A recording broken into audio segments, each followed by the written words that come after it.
did you go into comedy after leaving Bedford? Because I like showing off, and I didn't want to get up in the mornings. Comedy answered both those requirements. What's your favourite pint? What would be your The ideal one I'm drinking at the time. You can't dream of other drinks. Love the one you're with. Tell me a little bit about your time at Bedford. You know, like what was it like to go to school here? What did you enjoy most about it? That's a good question. By the time I got to the sixth form, it was brilliant. It was the best time of my life. At this school was the last 2 years when you weren't living with your parents. You were with your mates. I'd do a lot of drama and a lot of music, and was able to really pursue my interests quite sort of wholeheartedly. And it was, to be honest, the last couple of years here were just fantastic. We're playing the Corn Exchange tonight, and I remember playing Ravel's Bolero in the Corn Exchange, and the two percussion tutors had timed how long the piece was.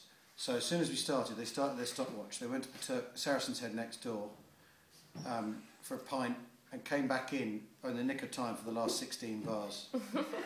Picked up the cymbals and played the big bass drum. Left me and the other guy to play the snare drum part. Yeah, so from being the pub landlord, obviously it's quite a right-wing extremist character. Have you attracted any extreme right-wing followers on Twitter or anything like that? Had anyone follow you that way? Well, how I would...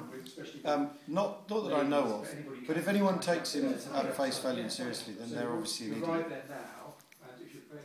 And the joke's on them. Is he to yourself? Obviously, you I can't answer that question. You know, that varies from day to day. How the mood takes you. Yeah, well, you know, what I really like is one of the things I like about the act is that it does generate confusion, and I like no one knowing what I agree with him on or what I might think about this, that, and the other. I think that's good. That's interesting. It was interesting for me. You're related to quite a number of sort of according relatives of good standing. to Wikipedia, I am. Apparently. Yeah. So tell me, have any of those people had an influence on your comedy and your work? Well, Thackeray is my great-great-great-grandfather, and there was something when I was younger about having a well-known writer in the family that was sort of encouraging the idea of writing and stuff, because two-thirds of the job of being a stand-up is writing. So finally, what did you talk to the boys here about today? I told them a bit about what it's like being a stand-up, how I've sort of the things that I've done along the way to get to where I am, without sounding like CJ in Reggie Perry. I talked about writing, how I go about writing. We gave them a boring lecture about how they have to work really hard.